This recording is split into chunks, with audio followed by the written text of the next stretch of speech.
안녕하세요. 최현정 교수입니다. 인공지능과 빅데이터 입문, 빅데이터 개요 두 번째 시간을 시작하도록 하겠습니다.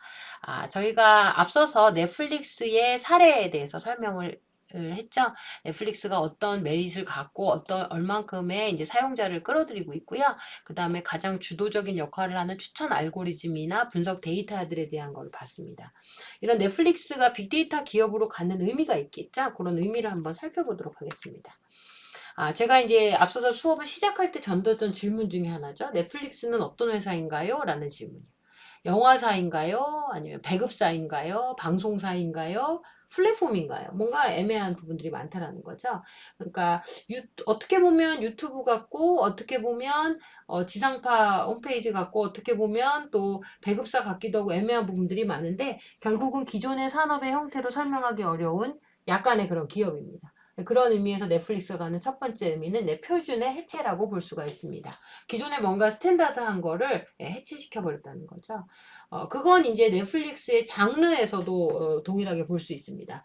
일반적으로 장르라고 하면 뭐 로맨스, 코미디, 뭐 그다음에 뭐 스릴러 이런 식의 장르들이 있겠죠. 그런데 여기서의 장르는 굉장히 많은 요소들을 갖고 있어요.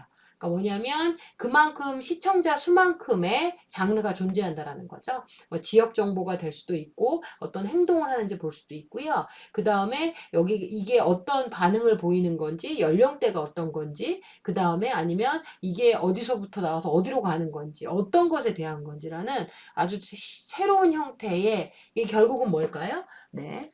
결국은 이제 빅데이터 분석을 기반으로 하는 그런 여러 개의 기법을 통해서 장르가 결정되기도 합니다. 자, 그리고 이제 콘텐츠 선호도에 대한 거에 옛날에는 일괄적으로 했어요. 이렇게 뭐 평점이나 이런 거죠.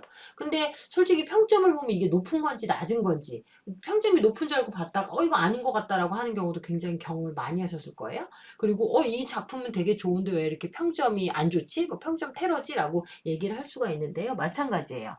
예전에는 콘텐츠에 대한 어떤 선호도나 평점이 기반이었다고 하면 지금은 그렇지가 않다라는 거예요. 어떤 작품이 갖는 의미, 어떤 주인공의 캐릭터에 따라서, 그 다음에 어떤 특정 주인공의 조합에 따라서, 아니 감독과의 어떤 그 케미스트리 같은 걸 통해서 뭔가 굉장히 복합적인 걸 볼 수가 있다는 겁니다. 그렇게 보면 결국은 이제 작품, 주인공, 장르, 언어 등의 기본 정보와 함께 시청자의 생활 스타일, 시청 패턴 등을 굉장히 복합적으로 분석하는 기존에 소위 말하는 알고 있는 우리의 표준들이 해체됐다고 볼 수가 있는 겁니다. 이 두 번째 의미도 비슷해요. 이제 이론의 몰락입니다. 이론의 몰락. 뭔가 이제 그 정교화되어 있고 알려진 형태에 대한 그런 기반이 이제 의미가 없어졌다라는 거예요. 자, 콘텐츠 시장에서 수익은 어떻게 낼 수 있을까요? 네. 확률을 높이는 거예요, 확률. 이 확률이라는 게 뭐냐, 결국은 추천하고 비슷합니다. 그러니까 무슨 얘기냐면 우리가 원하는 컨텐츠에 당연히 찾아서 보지만 앞서 얘기했던 것처럼 그거 이상의 것들이 돼야 돼요. 그러니까 예를 들어서 우리가 시장에 가서 또는 마트에 가서 물건을 살 때도 우리가 원래 하던 소비만 하면 좋잖아요. 그럼 굉장히 합리적인 소비예요. 그런데 기업이나 또는 그 시장에 있는 사람들의 입장에서는 뭐가 필요해요? 과소비가 필요한 겁니다. 그렇죠? 말 그대로 그게 바로 추천에 대한 확률을 높이는 겁니다. 기존의 시청률은 어때요? 네, 여러분들 알겠지만 저희 딸도 가끔 질문을 하더라고요. 이거 시청률이 높았냐 낮았냐 그러는데 요즘에는 시청률이 별로 의미가 없어요. 여론조사도 별로 의미가 없어요. 예. 왜냐하면 특정인을 대상으로 하기 때문에 그래요. 기존의 시청률은 어떻냐, 뭐 보통 TV나 영화 시청률도 비슷하지만요. 뭐 보통 이렇게 한대요. 보는 시간을 기준으로 1분을 기준으로 해서 15초 이상 봤는지 30초 이상 봤는지 이제 15초 이상 본 거 이하는 뭐 별로 중요하지 않다 이렇게 보는 거고요. 15초에서 30초 사이는 조금 의미 있다. 30초가 넘어가면 이거 진짜 의미 있다 이렇게 본다고 하더라고요. 그리고 이제 샘플링을 하는 거예요. 그래서 예를 들어서 모든 테레비를 전수조사할 수가 없기 때문에 특정 TV, 특정 지역에 있는 TV에 그 이제 시청할 수 있는 걸 모니터링하는 기계를 달겠죠. 왜냐면 여러분들 알고 있는 우리가 일반적인 방송, 또 공중파든 지상파든 어때요? 우리가 원해서 보는 게 아니라 채널만 돌리면 나오는 거죠. 그렇기 때문에 내가 어떤 채널을 보는지 저희 집에 특별한 기기를 달지 않으면 알 수 있는 방법은 전혀 없어요. 그래서 이제 그런 걸 브로드캐스팅이라고도 얘기를 합니다. 한 방향으로 가기 때문에. 자, 그래서 이제 무조건 그 수상기에 이제 수상을 모니터링하는 기기를 장착을 하는 거죠. 그럼 그 집이 샘플이 되는 거예요. 그래서 그 특정 조사를 가구를 하고 그 다음에 총 보유 대수 가구를 나누면 그걸 보고 이게 몇 프로인지를 하는 겁니다. 자, 그러면 이제 이런 생각을 하는 거죠. 분명히 엄청 핫한 드라마가 있어요. 근데 이 핫한 드라마는 TV에서 많이 안 보고 인터넷에서 봤다. 그러면 또 시청률이 떨어지는 거예요. 그리고 다시 보기로 본 거 그것도 확인을 못 합니다. 왜냐면 실시간으로 방송되는 리얼타임 방송만 시청률 통계로 잡히기 때문에 그래요. 그러면 이 시청률이 정말 의미가 있냐는 거예요. 우리가 가끔 이제 어떤 특정 후보에 대한 선호도, 앙케이트 이런 조사를 하죠. 앙케이트도 마찬가지예요. 전 국민을 대상으로 할 수 없으니까 몇 명만 선택을 하는 거고, 그 다음에 서울여대 전 학생을 대상으로 조사를 할 수가 없으니까 학년별로 몇 명씩만 조사를 하는 겁니다. 자, 그러면 그걸 가지고 어때요? 전체를 판단하는 거죠. 마찬가지예요. 시청률도 그런 의미를 갖는 거예요. 그런데 넷플릭스 시청률은 어떻게 돼요? 가입자 정보를 다 갖고 있고 모든 걸 다 식별해요. 그리고 이제 쌍방 커뮤니케이션이 되는 인터넷 망을 쓴다는 거죠. 무슨 얘기냐면 내가 클릭하는 영상을 보는 거고 클릭하다가 멈추는 걸 알 수가 있고 멈췄다가 얼만큼 돌려감기를 하는지 뒤로 가는지를 알 수가 있다는 거예요. 그리고 내가 열심히 검색을 해서 내가 만약에 뭔가 영화를 보면 예를 들어서 정확히 제목을 알고 검색하는 경우도 있지만 여러분들 뭐 동일한 경험이 있을 것 같아요. 내가 원하는 배우 이름만 넣어서 영화를 고르는 경우도 있죠. 내가 좋아하는 장르 해서 고르는 경우도 있어요. 아니면 내가 좋아하는 뭐 국가 뭐 이런 거를 통해서 또 고르는 경우도 많이 있습니다. 그러니까 시청 행위 자체를 모니터링 할 수 있기 때문에 어때요? 기존의 시청률 통계가 정확할까요? 넷플릭스 시청률이 정확할까요? 이건 당연히 넷플릭스 시청률이 훨씬 더 정확하죠. 그러니까 말 그대로 시청하는 사람의 의견, 시청하는 사람의 성향 100%를 다 파악한다는 겁니다. 또 하나의 특징이죠. 넷플릭스가 바뀐 정책 또는 새로운 콘텐츠를 하면 시청자 반응이 어때요? 바로 나온다는 거예요. 네. 우리가 예를 들어서 영화도 극장에 걸어서 하루가 지나야 이게 몇 명의 관객이 봤는지 알잖아요. 그리고 극장이 여러 개면 실시간으로 이제 이 극장에서 몇 명 봤어요. 이게 막 통합 전산망이 돼서 실시간으로도 알 수 있지만 그게 잘 구축이 되어 있지 않다면 어떻게 해요? 여기서 몇 명, 여기서 몇 명 정보를 합산해야 되죠. 근데 넷플릭스는 그렇게 안 해요. 말 그대로 실시간 피드백이 가능하고 그 다음에 뭔가 정책이나 뭔가 투자 또는 변경된 사항에 대해서 실시간 결과 파악이 가능하기 때문에 굉장히 능동적으로 대처할 수가 있다는 겁니다. 마지막으로 볼 수 있는 의미가 바로 오류의 발견과 관계성이라는 겁니다. 자, 이게 뭐냐면 이제 요거는 기존 분석이라고 얘기를 하는데 이제 보통 이 기존 분석은 소위 말하는 샘플링에 기존하는 거예요. 뭐 앙케이트라든지 아니면 이제 뭐 실질적 뭐 인터뷰를 통해서 하거나 하는 이런 방식을 의미하는 거고요. 이게 이제 바뀌어진 방법은 뭘까요? 이제 여기서 말하는 이제 빅데이터 기반의 분석인 거예요. 자, 앙케이트나 인터뷰 이런 것들을 하게 되면 이제 뭔가 작업은 할 수는 있는데 실질적으로 이게 정확한 건가 아닌가 검증하기가 조금 어려워요. 그래서 일종의 앙케이트 샘플링이나 인터뷰는 이제 사전 처리를 기준으로 합니다. 근데 빅데이터 분석은 뭔가 나와야 할 수 있기 때문에 사후 처리를 기준으로 하고 있어요. 그리고 이제 앙케이트나 인터뷰의 경우는 샘플링이죠, 말 그대로. 어떤 특정 비율만큼 신뢰가 할 수 있는 형태만큼을 해서 이제 분석을 진행을 합니다. 근데 빅데이터 분석은 어떻게 해요? 이제 무조건 전수 조사를 합니다. 이제 말 그대로 빅 볼륨 데이터를 사용하기 때문에 그렇죠. 그렇기 때문에 당연히 샘플링을 하게 되면 어때요? 데이터의 질이 중요해요. 정말 좋은 데이터를 찾아야 되는 거죠. 그리고 저희가 샘플링 하는 거에 대한 굉장한 높은 신뢰도가 있어야 돼요. 하필이면 굉장히 편견이 있거나 또는 문제가 있는 그런 편향된 쪽에 인터뷰를 하게 되면 결과물 자체가 완전히 왜곡이 되는 거죠. 그런데 빅데이터의 경우는 데이터량에 기초하기 때문에 약간의 오류나 질이 좋지 않아도 굉장히 많은 부분 신뢰적인 판단을 할 수가 있다는 거예요. 그만큼 많은 의견을 반영했다는 거죠. 여러분들도 그렇죠? 한 명 인터뷰 샘플링 하는 것보다 100명 인터뷰 샘플링 하는 게 좋고 만약에 그 조직이 한 10,000명이라고 가정을 하면 100명보다 1000명이 나아요. 1000명보다 몇 명이 나아요? 10,000명을 다 하는 게 나아요. 근데 빅데이터로 하면 10,000명까지는 못해도 한 9,000명까지 할 수 있을 거예요. 그러면 훨씬 더 신뢰성이 높아진다는 거죠.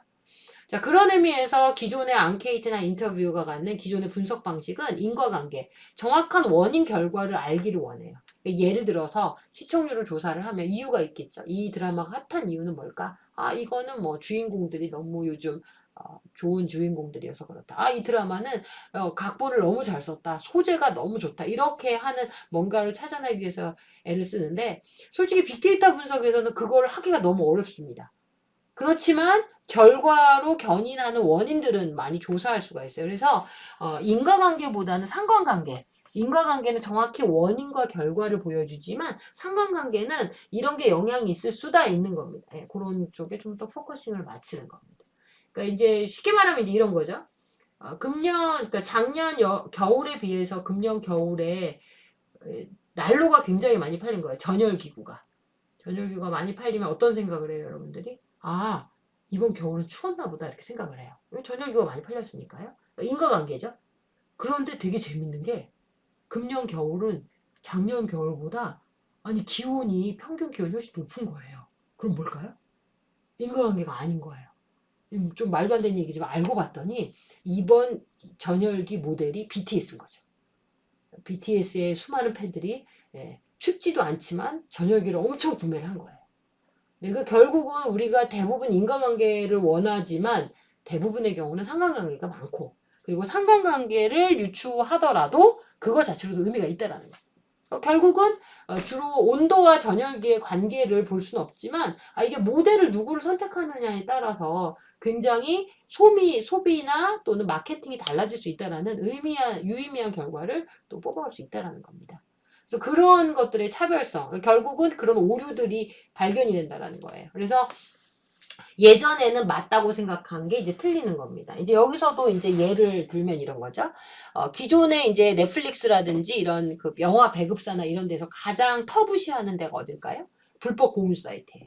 우리가 영화를 열심히 만들어서 배급을 했더니 이것들이 그냥 불법으로 다 공유를 한다. 굉장히 화나는 일이죠. 그런데 넷플릭스는 토렌트도 막 분석을 했대요. 그래서 뭐가 인기 있는지를 보는 거예요. 근데 되게 재미있는 게 뭐냐면요. 토렌트와 같은 불법 공유 사이트를 분석을 해서 이 결과를 가지고 이제 실제 콘텐츠 선정을 한 거예요. 거기서 인기 많은 걸. 그랬더니 어떻게 돼요? 토렌트로 다운로드 받는 게 감소 효과가 있었대요. 되게 재밌죠? 그러니까 뭐예요? 결국은 이런 사이트들에서는 막 토렌트는 굉장히 적대시하고 뭐 안 됩니다 이런데 그런 게 필요한 게 아니라 그냥 합리적인 가격 수준에서 콘텐츠를 유통하면 그건 저절로 없어진다는 거예요. 되게 재미있는 결과가 나타나는 거죠. 그래서 오히려 영화 콘텐츠들이 많아지면 토렌트 같은 사이트가 인기가 있을지 모르겠지만 합리적으로 넷플릭스 같은 사이트에서 저렴하게 공급을 받을 수 있다면 굳이 다운로드 안 한다는 거예요. 그냥 스트리밍 하면서 바로바로 본다는 거죠. 그런 장점들이 이제 제공이 되고 있습니다. 그리고 이제 또 관계성의 문제가 굉장히 많아져. 아까 얘기했던 것처럼 우리가 인과관계가 아니라 상관관계로 표현되는 여러 가지 논리들이나 이론들이 있죠. 그래서 사용자의 시청 형태를 굉장히 다양하게 분석을 해보니까 예전에는 예를 들어서 반드시 이 감독이면 성공한다라는 공식이 깨질 수가 있다는 거예요. 이런 거죠. 만약에 성공하는 감독이 있으면 어때요? 개런티가 되게 비싸고 제작비도 비쌀 거예요. 그런데 이렇게 쭉 분석을 해봤더니 이게 굳이 감독이 네임밸류가 없더라도 이런 장르는 다 좋아하더라. 이런 형태는 다 좋아하더라. 이런 톱 배우가 나오면 좋지만 톱 배우가 아니어도 약간 떨어지는, 그러니까 인지도가 약간 떨어져도 스토리나 아니면은 그 배우가 갖는 개런티보다는 좀 덜 받는 배우를 두세 명을 쓰면 오히려 한 명 쓰는 것보다는 비용도 덜 들어가는데 팬덤은 훨씬 넓, 이런 결과도 나올 수 있다라는 거예요. 그래서 그런 걸 통해서 추천 시스템을 갱신을 하다 보니 굉장히 많은 이전에 생각했던 어떤 고정관념이 변화가 되고 그 다음에 많은 관계성을 발견할 수가 있겠다. 그래서 그런 면에서 본다면 장차 마케팅이나 어떤 외연을 넓히는 데 있어서 굉장히 좋은 역할을 할 수 있겠다라는 걸 볼 수가 있습니다. 자, 지금까지 이제 넷플릭스에 대한 얘기를 좀 했고요. 저희가 그거보다 더 유명하고 큰 사이트죠. 아마존. 더 큰 회사죠. 미국의 거의 뭐 기업 가치로 치면 거의 탑3 안에 들어가는 기업이 아마존이기도 합니다. 아마존은 빅데이터, 여기는 이제 빅데이터를 넘어서서 거의 인공지능에 가까운 일들을 많이 합니다. 그런데 오늘 이 시간에는 주로 이제 빅데이터를 많이 사용하는 아마존의 대표적인 몇 개의 서비스를 한번 살펴보도록 하겠습니다. 자, 여러분 아마존 하면 뭘 생각하세요? 여러분들? 아마 대부분의 친구들이 아마존닷컴을 생각할 거예요. 그러니까 이제 직구, 해외 직구를 많이 하는 형태고, 우리나라는 아마존닷컴이 지금, 그러니까 우리나라로 들어오려고 시도를 몇 번 했던 걸로 알고 있어요. 일본까지는 들어오긴 했는데, 아마 조만간 들어오지 않을까라는 생각을 하고 있죠. 왜냐면 구글이 우리나라에 와서 뭐 지금은 아니지만 초반에는 굉장히 맥을 못 쳤죠. 예, 네이버에 많이 밀려서. 근데 아마존도 이제 옥션이나 이런 그 뭐 지마켓이나 이런 사이트들이 너무 강력해서 이게 진출하는 게 의미가 없다 이런 얘기도 많이 있다고 하더라고요. 뭐 어찌됐든지 간에 아마존을 여러분들은 아마 전자상거래 사이트로 알고 있을 거예요. 제가 기억하는 아마존은 인터넷 최초의 북스토어입니다. 소위 말해서 이제 뭐 예스24나 뭐 인터파크에서 했던 북스토어 같은 형태인 거죠. 예, 그런데 아마존은 처음에는 그런 상거래 서비스를 주로 하다가 지금은 네, 인터넷 서비스를 굉장히 많이 하는 플랫폼 회사로 유명합니다. 근데 가장 대표적인 서비스가 네, AW 서비스입니다. AWS 서비스는 쉽게 말하면 아마존 웹 서비스의 약자예요. 이게 이제 우리나라 지금으로 말하면 일종의 이제 클라우드 서비스라고 얘기합니다. 네, 여러분들 이제 클라우드 서비스 잘 기억할 수 있을지 모르겠지만 아이클라우드, 네이버 클라우드 들어보셨어요? N클라우드 이런 거? 네, 여러분들 필요한 파일을 백업하는 거를 인터넷상 뭐 드롭박스라든지 구글 드라이브가 동일하죠? 그런데 올려놓고 같이 저장하는 그런 서비스를 하는데 그게 이제 그거는 당연히 저장만 하는 서비스예요. 근데 요즘에는 저장뿐만이 아니라 여러분들 프로그램 같은 거 저희가 게임 사이트에 접속해서 게임하는 거 그 게임이 어디서 돌아가요? 여러분 로컬 컴퓨터에서 돌아가는 게 아니라 게임 회사에서 돌아가겠죠. 네, 그리고 마찬가지예요. 지금 내가 집에서 워드를 쓰지만 MS 오피스 365 사이트에 접속을 하면 인터넷상에서 오피스를 쓰는 게 가능해요.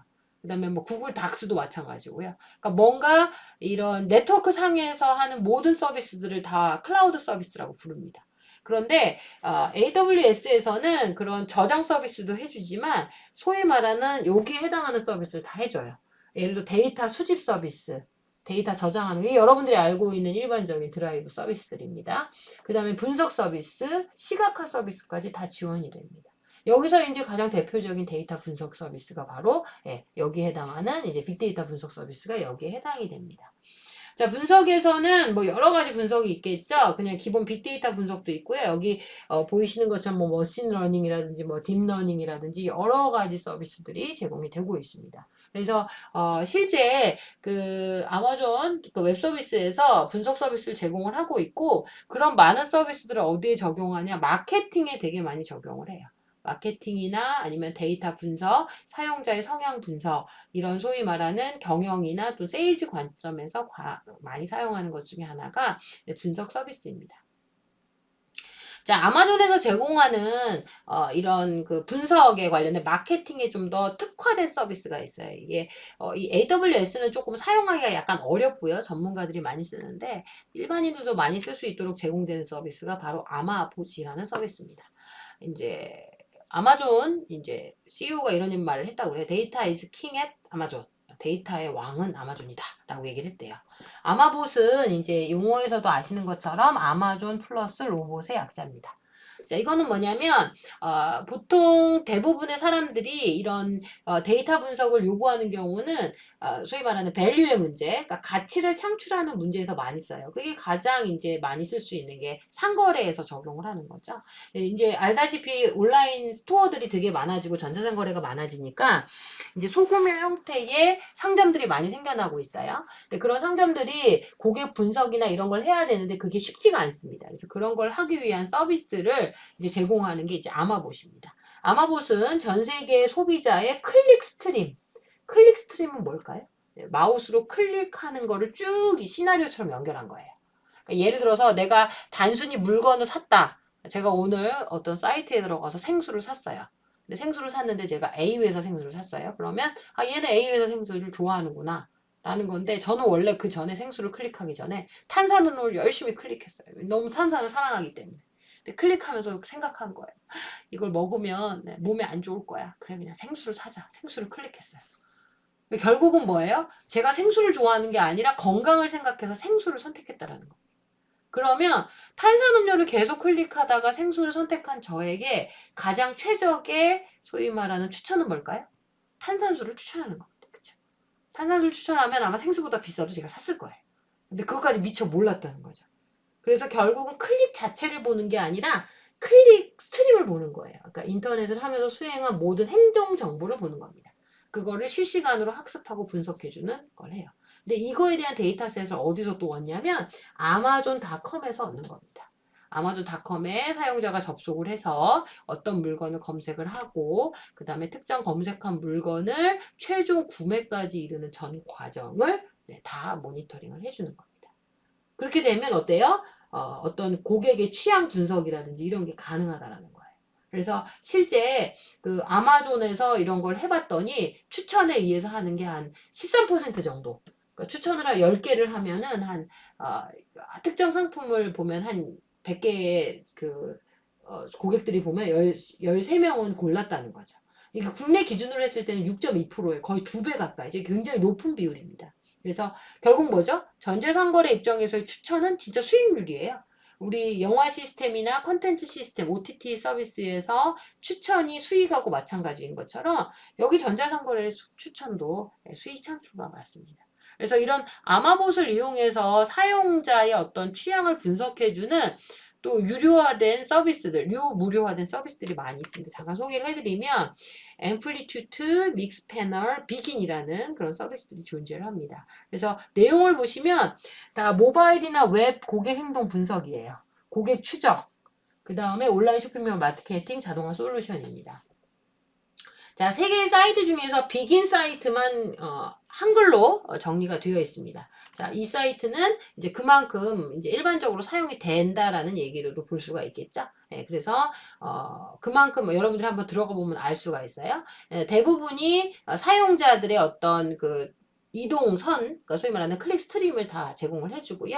그거에 맞춰서 이제 마케팅이나 이런 것들을 제공을 해줍니다. 그래서 혹시 소규모 창업이나 또는 온라인 마케팅에 관심 있는 친구들은 이 사이트에 한번 접속해서 보시는 것도 좋을 것 같아요. 그래서 고객에 대한 성향들을 볼 수가 있습니다. 특히 이제 비긴 같은 사이트는 뭐 캠페인, 광고죠. 그 다음에 고객 분류, 그 다음에 보고서 이런 것들이 다 됩니다. 그래서 보시면 뭐 적절한 시기에 팝업을 띄워준다든지 소셜 관련한 UX를 만들어준다든지 카카오톡 뭐 이제 그 채팅봇이라고 그러죠. 채팅봇 서비스를 한다든지 이런 것들도 같이 제공되는 특징을 갖고 있습니다. 자, 그 외에도 아마존이 하는 빅데이터 인공지능 기반 서비스들이 되게 많아요. 이제 대표적인 것 중에 하나가 아마존 고입니다. 자, 아마존 고는 여러분들 알고 있을 것 같기는 한데요. 자, 요거 영상을 잠깐 보고 저희가 강의를 진행하도록 하겠습니다. 4 years ago, we started to wonder, what would shopping look like if you could walk into a store, grab what you want, and just go? What if we could weave the most advanced machine learning, computer vision, and AI into the very fabric of a store, so you never have to wait in line? No lines, no checkouts. 자, 아마존고는 여러분들도 알고 있겠지만 무인 마트예요. 소위 말해서 계산을 안 하는 곳입니다. 들어갈 때 아마존고 멤버십을 찍고요. 그래서 아마존고는 나올 때는 그냥 나오는데 들어갈 때는 줄 서서 들어가야 된다고 그러더라고요. 네. 들어가서 물건을 집고 계산을 해요. 이제 뭘로 계산할까요? 대부분의 친구들이 뭐 바코드가 인식이 되지 않을까요? RFID가 인식이 되지 않을까요? 라고 생각을 하는데요. 놀랍게도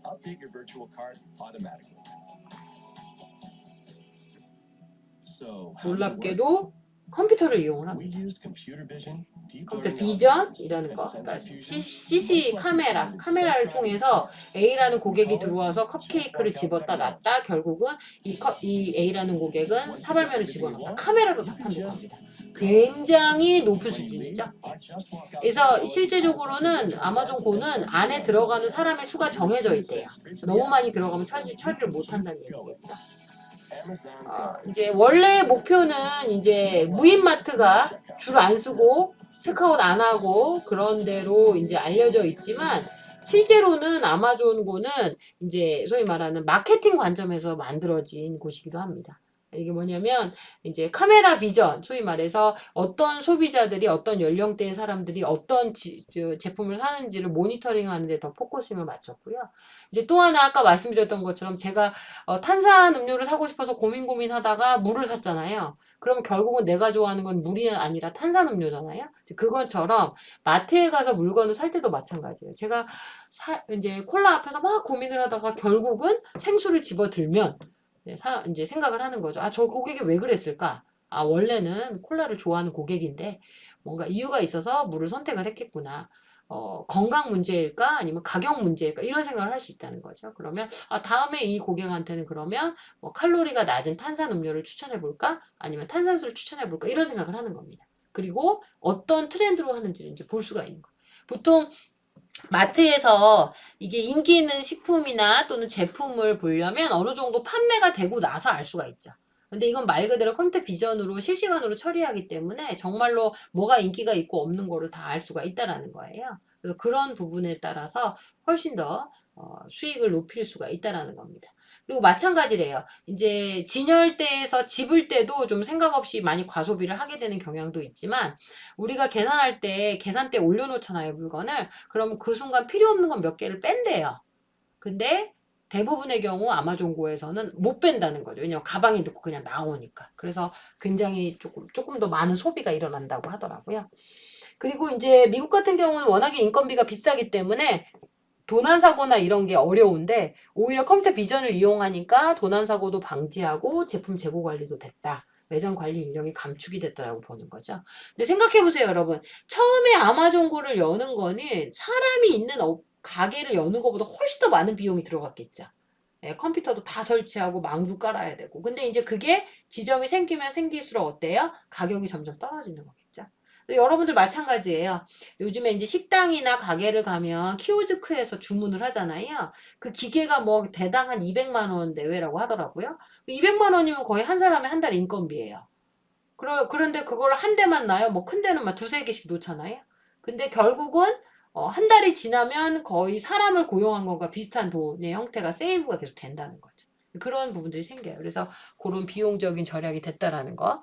또 하나는 이거예요. 아까 얘기했던 것처럼 온라인 쇼핑은 사용자의 성향을 보기가 좀 어렵대요. 그러니까 예를 들어서 뭐 아이디를 보면 당연히 이게 제가 가입을 했다면 여자가 뭐 40대 여성이 어떤 물건을 샀다라는 걸 알 수 있지만 때로는 제 아이디로 들어가서 저희 남편이 쇼핑을 할 수도 있고 제가 엄마 걸 사다 줄 수도 있고 이런 게 되게 많잖아요. 인터넷 쇼핑은.